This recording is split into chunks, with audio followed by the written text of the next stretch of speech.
Most of you that see the title of this video are probably thinking to yourself, there's no way that this can be done.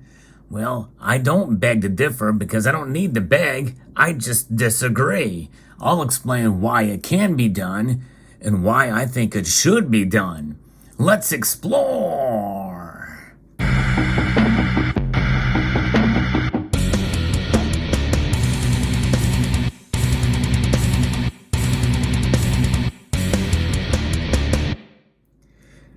Now, there may be some of you who don't accumulate precious metals as a way to preserve your wealth, but that's why we stack.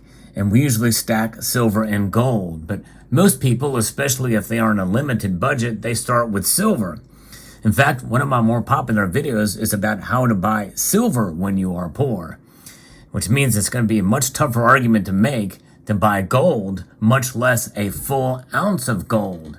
But in this video, we're going to discuss the reasons why I think it's prudent and practical, and I think a good lesson for us all, no matter what your income is, to buy gold. And how do you define what being poor is anyway? You know, the poverty level is measured differently nowadays than it was before. In fact, most people say that here in the United States, the poverty level would be considered upper middle class in most nations around the world, much less the, quote, developing nations, or really their third world nations. And some of those people, by the way, have a little bit of gold. But, you know, I'm not saying everybody has gold in all the nations around the world, and certainly not some of the most destitute. But in other nations around the world, especially in the East, gold is a part of their culture. It's a part of their way of life. It's a way to protect yourself. It's a way to preserve the wealth that you already have. Because when you think about it, it is about transferring one form of wealth, which a lot of people say that the more of these you have, and this measures the poverty line, the amount of dollars that you have. But I tell you what, this very unit here, the dollar, this measure, this is a debt instrument. It essentially is, that's what it is. These things are losing value by the year at a rate now of 5%. Many people feel that inflation is going to be with us in one form or another for a number of years yet, because the Federal Reserve has kind of reached the end of their rope. So that means that just holding these means you're losing a little bit. You're becoming poor if you don't make more of these to fight that 5% inflation.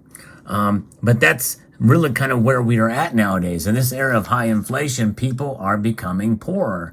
And again, defining that word is, in a sense, subjective. But I look at it this way.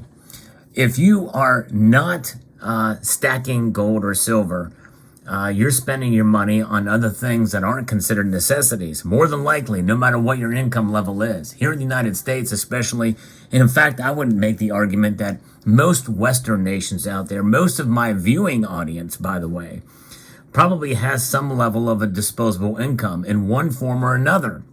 And so therefore, and especially the largest percent of my audience is probably silver stackers at the very least. I posted a challenge earlier in the year to those of you to accumulate an ounce of gold. And I talked about some of the arguments for it then. But this video is to encourage some of you who may have forgotten that, but also to encourage those who may not be accumulating any precious metals. But for those of you who stack silver and you're on a limited budget, it may be tough for you to buy an ounce of silver every week, for instance. So some of you may be getting, you know, fractional or constitutional silver or what have you, or maybe get an ounce every 2 weeks, or maybe even as little as an ounce a month. So you're thinking to yourself, there's no way that I can buy an ounce of gold. No way. When it's pushing $2,000 an ounce, a little bit above that right now as I record this video, how in the world am I going to be able to do that when I'm trying to just get my silver stack going? And, you know, it's about timing. It's about maturing essentially as a stacker or an accumulator of wealth preservation. And what exactly is wealth preservation is about transferring one form of money, what I refer to as unsound money, the dollar, into another form of money, sound money, that is transcends epochs, generations, politics, nation states, and even some religions. Gold has been a store of wealth for thousands of years. And by the way, so has silver. And so silver is an easier thing to accumulate. And when you buy an ounce of silver, boy, you're really feeling like you got something of value that you can have and hold in order to preserve your wealth with an ounce of silver in your hand. You have that sense of security knowing it. But what is silver? Silver is a metal that is very volatile these days, and you're paying quite an extensive premium for this metal as well. So when you buy this, you are at a disadvantage for every ounce you buy with the premiums that you're paying for silver. And again, I'm not discouraging you from buying silver, but you have to understand that it's tougher to get your head above water, especially with the fluctuating silver spot price and the increased premiums based off of the demand of the metal. But nonetheless, I think it's a good idea once you accumulate some ounces of silver to really practice and work towards a goal of getting a full ounce of gold. Now, again, we talk about buying fractional gold, but it's sort of the same situation. You are paying that premium, and that premium is going to be tougher and higher. And even though it may feel good, where you may only be paying $550 or what have you for a quarter ounce, that's a easier pill to swallow than forking out $2,000 in order to buy that ounce of gold. So what are you getting at here is probably what you're asking. Well, here's what we ought to do is I would say continue to stack as you are comfortable. In other words, buy silver at the pace that you do it. If you've not gotten any gold, if you feel the need to get a little bit of fractional gold, that's fine. But set a little bit of money aside. Think about what you're spending money on other things.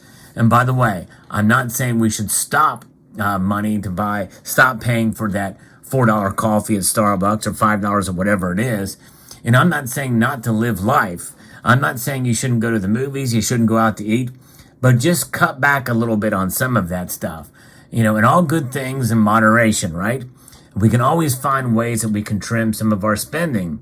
Because really, when we buy gold, when we buy silver, it's transferring from one form of savings to another. The ultimate form of savings and wealth preservation is gold, especially, but silver secondarily. But 1 ounce of gold in your hand, you really feel that weight. You feel that value in your hand to have that 1 ounce of gold. And you're paying the lowest premium to have it in your hand. A lot of wealth in a small storage space. And it really pays off in the end. You'll be much prouder for it to have that gold in your possession. So to do it, how to do it when you're poor, depending on what level of poverty you're at, people say, well, if you're poor, you're not going to be able to, you can barely keep food on the table. But again, poor is a very subjective term. So I suggest creating an envelope. And I've done this in the past, inspired by another overtaxed taxpayer, in order to save up to buy precious metals in general, but to buy gold. This is the Golden Envelope Challenge.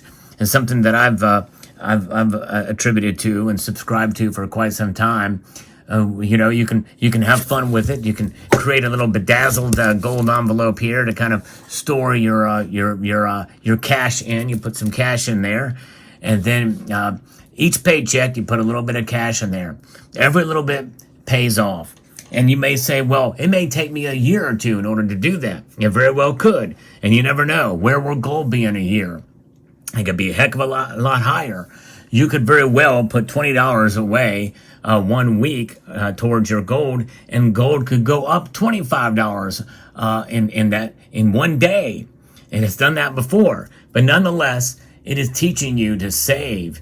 And you just keep at it. You keep hard at it, because that's what it's about. It's about discipline.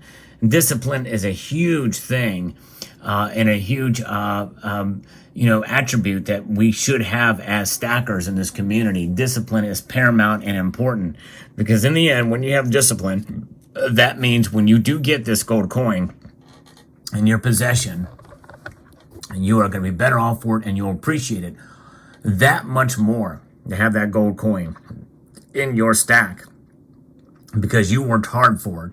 And by the way, that's another aspect of it too. Working hard, working extra hours, finding a second job to do it, fact, that's what I do. That's what this YouTube channel is. It's a lot of fun, and I would do it regardless. But this has become my second job, and I work hard at it. And so if you can find a second job, a side hustle, what have you, to make it work, that's the thing. And I think in this day and age, there are ways to make money outside of a normal 40-hour week. And by the way, I work 40 hours a week at my main job, and I definitely put as much, if not more time than that here on YouTube. And let me just tell you something, folks. Back when gold was $300 an ounce and less, I bought an ounce of gold then. And let me tell you, it was tough. It was hard to do, but I pulled the trigger and made that move. I'm all the better for it now, but nonetheless, that just goes to show you $300 back then was harder for me than $2,000 is now. So let that sink in, folks. Now, I'm not saying that gold is going to just exponentially climb to based off of $2,000 compared to where $300 was that many years ago, but nonetheless, notwithstanding, everything's kind of relative, and you gotta just stick with it, persevere through. And when you do that, again, you're going to be very proud to have that first ounce of gold in your stack. So yes, poor, limited budget, use whatever word you want. But if you are on a fixed income or what have you, and you can find other ways to make money, and by the way, even if you're disabled, yes, I'm saying it, even if you're disabled and on a fixed budget, there are other ways to make money. You have to be creative. But there's a lot of things you can do, probably even online and what have you. You just have to do some research and find legitimate ways to be able to earn that extra money. Because in the end, what is it about? It is about wealth preservation. It's about having that store of value and sense of pride. Not pride that is boastful, but the kind of pride in your own work and what you have done to make things happen. You'll feel blessed, and you'll feel like you've done a sense of accomplishment to have that ounce of gold in your possession. So I want to encourage you in that direction. No matter what your budget is, set aside some money. Every paycheck, not every month, every paycheck, take some cash out, put it in an envelope, set it aside, find other ways to make money. It can be done. I've done it. I've explored several different options even before I got into the YouTube space. It does require an amount of discipline, but I think if you practice it and you work hard at it, you'll get there too, no matter what your budget is. So I hope you found this video encouraging. I would like to extend a multitude of gratitude to each and every one of you for taking the time to watch this video. Let me know your progress, and if you want to accept this challenge to do it.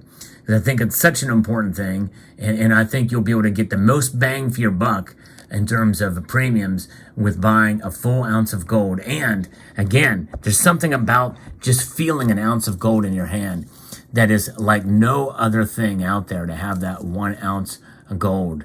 And this is the form of a buffalo, but it even could be a bar, what have you. But there's just no other metal like it.